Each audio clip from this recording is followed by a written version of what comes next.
This week, we talk about Season 2 of Marvel's What If series. We talk about a possible Star Wars What If series, and all kinds of other awesome things going on out there in the pop culture universe. Welcome to the Infinite Taylorverse.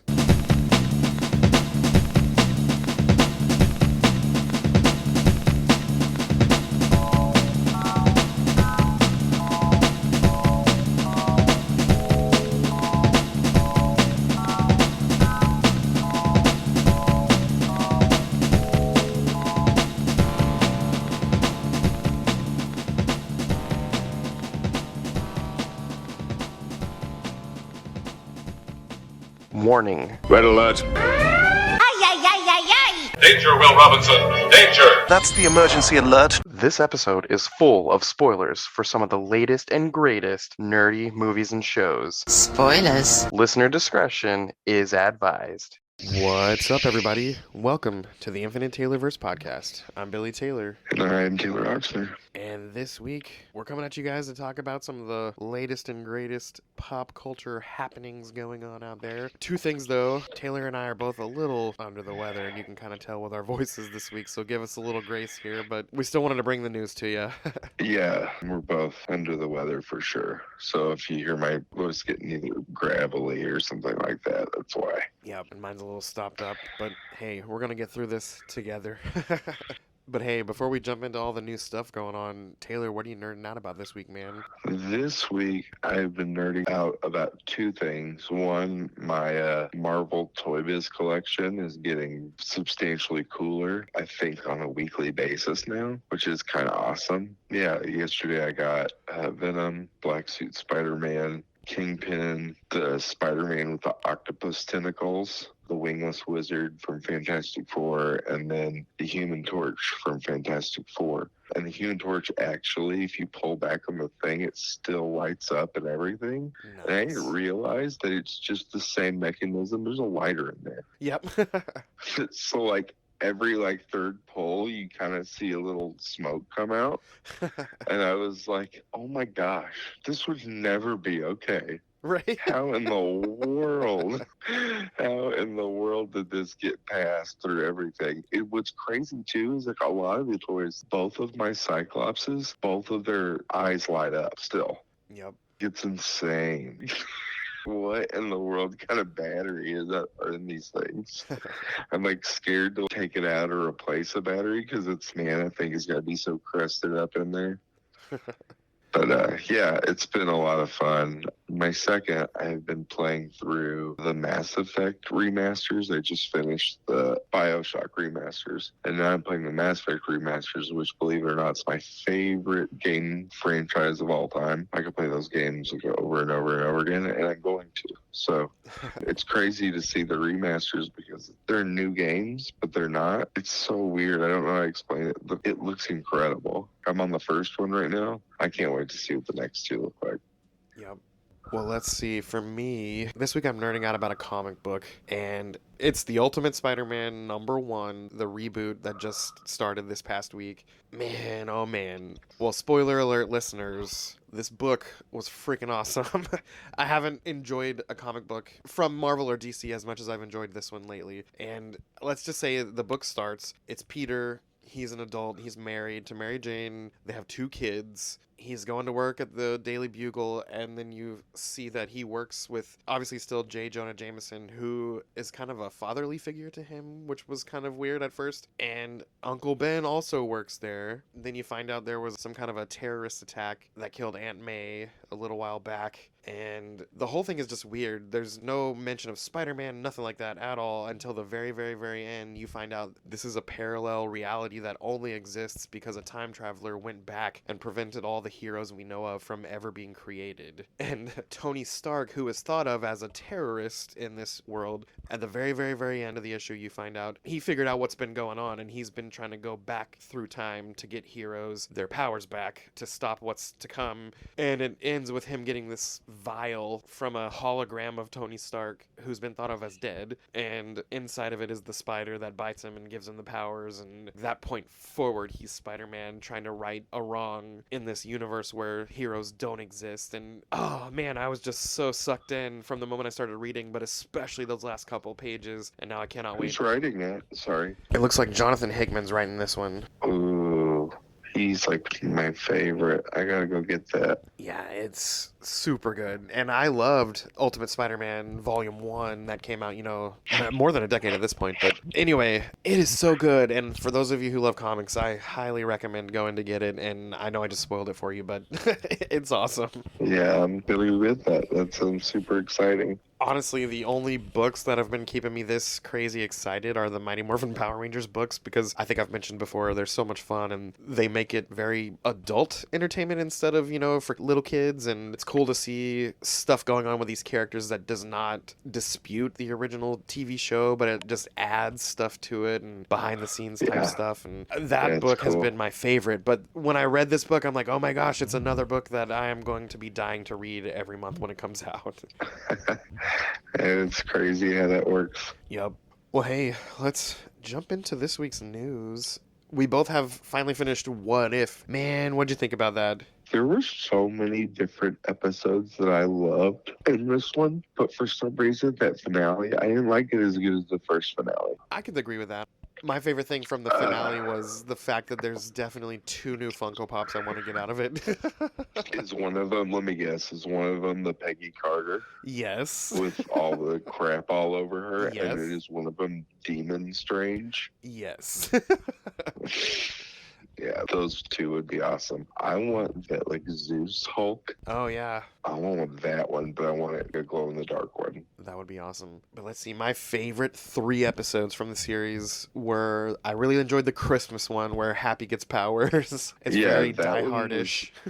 Yeah, and it's funny. It was hilarious. Yeah. And I enjoyed the Native American episode a lot. Yeah, way more than I thought I was going to. Same. And then, I talked to somebody at work and they were like, hey, she just seems overpowered. And I was like, yeah, but compared to what? I mean, there's an entity in the Marvel Universe that's just there to eat planets to make sure everything's balanced out. It's ridiculous. You know what I mean? Right. There's always going to be something that's going to knock her out. But I was even watching, even Peggy Carter hit her with her shield when she wasn't super powered up. Yeah. So she's not completely overpowered, but she does have quite a range of abilities, I believe. Yep. What was her name? Kahori? Does that sound right? Kahori, yeah, it sounds right. I wonder if they're going to give her a code name. Yeah, I don't know. And jumping topics a little bit, I was wondering if we were going to see something about her show up in the Echo series. That would have been kind of cool. Oh, that would have been cool. But yeah, I thought Kahori was awesome. I liked the idea of where the powers came from. I guess it wouldn't work in Echo because it's a different reality where the Tesseract was kind of destroyed in a war and then absorbed into that lake. So I guess it's a different reality. Yeah, that's true. But the finale, I do agree that the season 1 finale was way better. But I just really enjoyed it. I loved seeing all the variants of everything fighting around and everything. And I've already mentioned geeking out about how Captain Carter looked. Yeah, I was going to say that it was very Cabin in the Woods. Last episode. Yeah. Have you ever seen that movie? It's been a while, but yeah, I've seen that one. Okay. Well, there's that scene where they let out all the monsters and they're all just wreaking havoc. That's what I noticed. Also, I wanted to say this, the amount of people who used their voices is unbelievable this season. I feel like the only big stars that didn't voice their characters was Tony Stark and Steve Rogers, but I feel like everybody else was their actor, right? Or was Black Widow either. RDJ? It was a very convincing voice actor. I had to look it up. It's the same guy that voiced him in one of the cartoons because he sounds a lot like him. That's sad. I really thought it was him. Funny enough, it's the same voice actor that voices Kung Fu Panda when it's not Jack Black. Oh, that is funny. But he was super convincing. I'm pretty sure the only ones that weren't their MCU voices were Robert Downey Jr., Chris Evans, and Scarlett Johansson. Everybody else was who plays them in the MCU. Wow. Which is really cool for a cartoon. Very cool for a cartoon.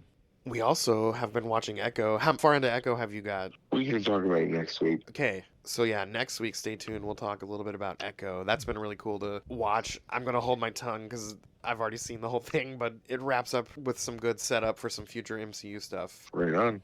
Let's see, a little bit more news. Speaking of Echo, there's been some wondering of what's going to happen with Daredevil and certain side characters, but they just released this past week that Karen Page and Foggy Nelson, played by Deborah Ann Woll and Eldon Henson, are going to return in Daredevil Born Again. Same characters, same actors, and there's been some question about that, but now that it's officially been placed into the MCU timeline, all those Netflix shows, they've been releasing more and more information, and those actors and characters are going to be back, so that's good. That is really good. I'm excited for that. Yeah, I would have absolutely watched, but it would have been weird if they recast them and all that stuff. Yeah, exactly. Let's see, we also recently talked about how the Wonder Man series has been scrapped altogether, but an official announcement came out this week that Wonder Man is still happening, and they don't know where all those rumors of it being canceled came from. Oh, weird. Okay. So yeah, that's still happening. Awesome. And the final Marvel thing I have here, this one's just a big rumor, but the latest Deadpool 3 rumor is that right now they're currently filming a big Scarlet Witch Jean Grey fight scene, which I'm all for seeing that on the big screen. That's awesome, but aren't they going to have a trailer for it on the Super Bowl? Shouldn't the movie be done? From what I was reading, it sounds like there's been a lot of back and forth and a lot of removing and adding stuff, so who knows. But yeah, the Super Bowl, which is less than a month away, we're supposed to get our first big trailer. So yeah, I guess we'll see what they're going to be doing with this, but either way, I'm excited. I can't wait, and I'm glad we're getting it this year. Yeah, exactly.